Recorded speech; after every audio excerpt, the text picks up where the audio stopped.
haverá grande alegria para os sobreviventes de Israel. A primeira leitura do profeta Isaías nos mostra um caminho do que chamamos resto do povo de Israel.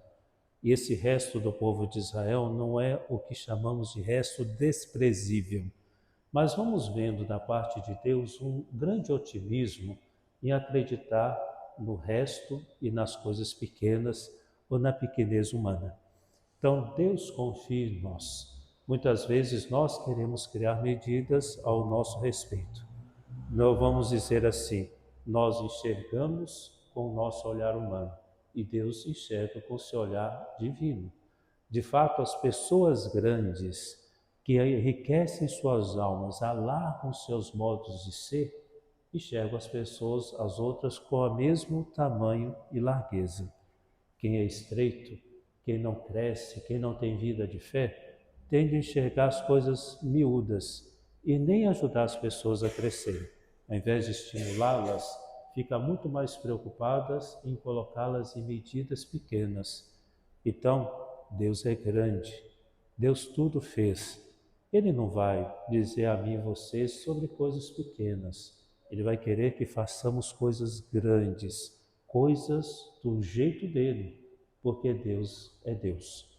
Então, assim, o resto de Israel não se trata de algo desprezível, não se trata de coisas que estão perdidas, mas Deus olha com grande humanidade, para a humanidade, com grande esperança e com grande amor.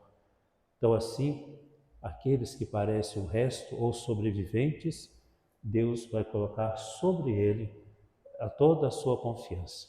E aí a leitura diz que vai demonstrar para eles um grande caminho de esplendor e de beleza, mas que começa pela purificação, ou seja, uma mudança de vida que deve atingir todo o nosso coração. Mas atenção para uma coisa, felizes os puros de coração.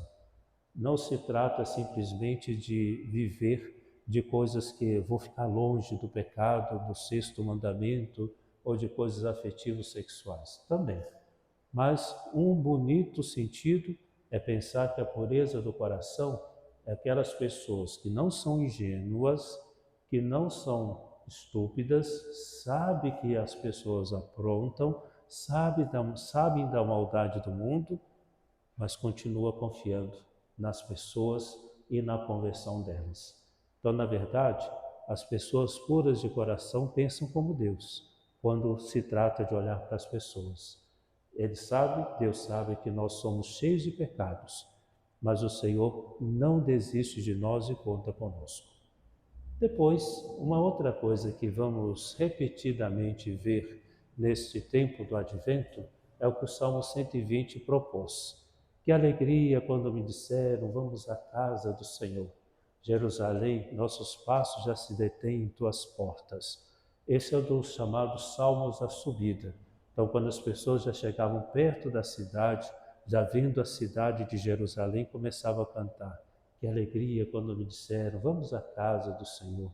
E aqui estamos nós, com os pés bem à porta da tua casa.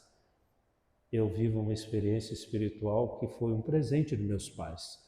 Logo que eles se casaram, em janeiro de 74, foram viver a lua de mel lá em Aparecida. E exatamente 9 meses depois eu nasci. Então, eu acredito que fui gerado lá em Aparecida. E quando eu estou indo ali pela Dutra, já pegando assim aquelas retas, a gente já vê lá na frente a cúpula de Nossa Senhora Aparecida do Santuário. E aí eu me lembro de colocar no rádio e começar a cantar Viva a Mãe de Deus e Nossa.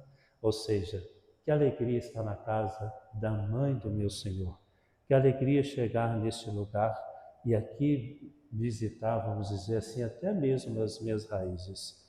Essa é a alegria que muitas vezes experimentamos quando estamos vindo das ruas adjacentes e a gente já vê o pedaço da nossa pequena torre. Quando a gente vem subindo a rua e já percebe a casa, que é a casa de Deus entre nós. Quanta alegria experimentamos, porque caminhamos para a casa de Deus, caminhamos para encontrar pessoas que Deus colocou em nossa vida. Então, assim, o Salmo é de uma grande esperança. de vivermos juntos, estarmos juntos, de uma alegria que nos toca profundamente.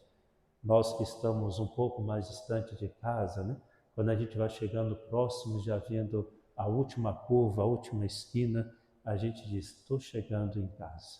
Quanto é bom isso! E o tempo do Advento quer que a gente tenha essa esperança, o sabor das coisas boas e pequenas que são familiares a nós. E por fim, no Santo Evangelho, aqui está o bonito encontro desse oficial romano. Aliás, aquele The Chosen, eles se ocuparam em desenvolver um pouco mais essa história, né? Esse oficial romano, ele já estava ali perto de Jesus, né? Observando as coisas, mas sem entender. E mesmo sendo romano, ele deu a oportunidade de ouvir e entender um pouco mais sobre Jesus. Ou seja, ele não foi criando preconceitos, né? Ele manteve seu coração aberto, até que no momento ele se percebeu próximo de Jesus. E ele vai dizer, Senhor, meu empregado está lá em casa, de cama. É interessante porque aqui ele foi pedir por um empregado. O que não faríamos pelos nossos amigos? Então, foi ter com Jesus, rezar por uma pessoa doente, pedir por ele, né? E quando Jesus prontamente diz, vou curá-lo, ele aqui começa vários atos de fé. Senhor, não precisa. O Senhor tem poder de onde o Senhor está. Porque, de fato, a gente quer que Jesus faça milagres quase que espetáculos.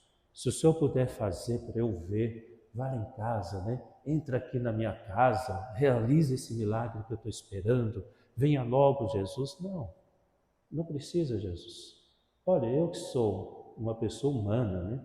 E tem pessoas sob minhas ordens, diga um vai, ele vai, diga outro vem, ele vem. E olha, o Senhor é Deus, basta uma palavra e tudo está resolvido. E Jesus se admira com a fé deste homem. De fato, Jesus vai dizer que bom encontrar alguém com fé. Deus se admirou. Jesus achou maravilhoso alguém que tem fé. Olha aquilo que dizíamos na primeira leitura. Deus se admira, ama e sabe que a gente traz coisas muito boas dentro do coração. E Jesus ficou maravilhado.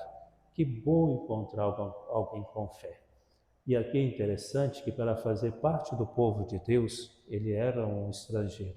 Não é mais o sangue, mas a fé. A fé fez com que aquele homem participasse do povo de Deus. Não é a raça, a cor, a língua, nada disso. É a fé. E Jesus acolhe aquele homem, né?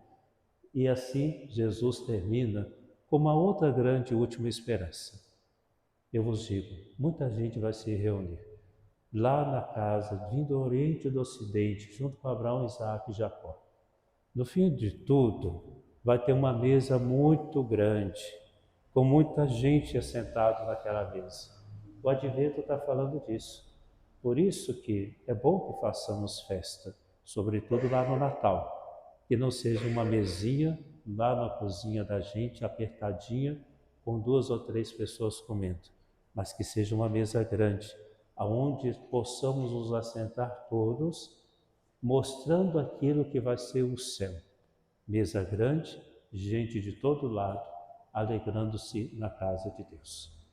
Caminhemos então nesse tempo do Advento. É um tempo de esperança, mas uma esperança que se faz das coisas pequenas. Vamos aproveitar bem, para vivermos bem, convivermos bem, fazermos coisas bonitas para aquecer os nossos corações. Este é o tempo do Advento, o tempo que prepara o nosso coração para vivermos amores intensos aqui e um dia vivemos eternamente o amor de Deus. Que nossa Mãe Maria interceda por todos nós.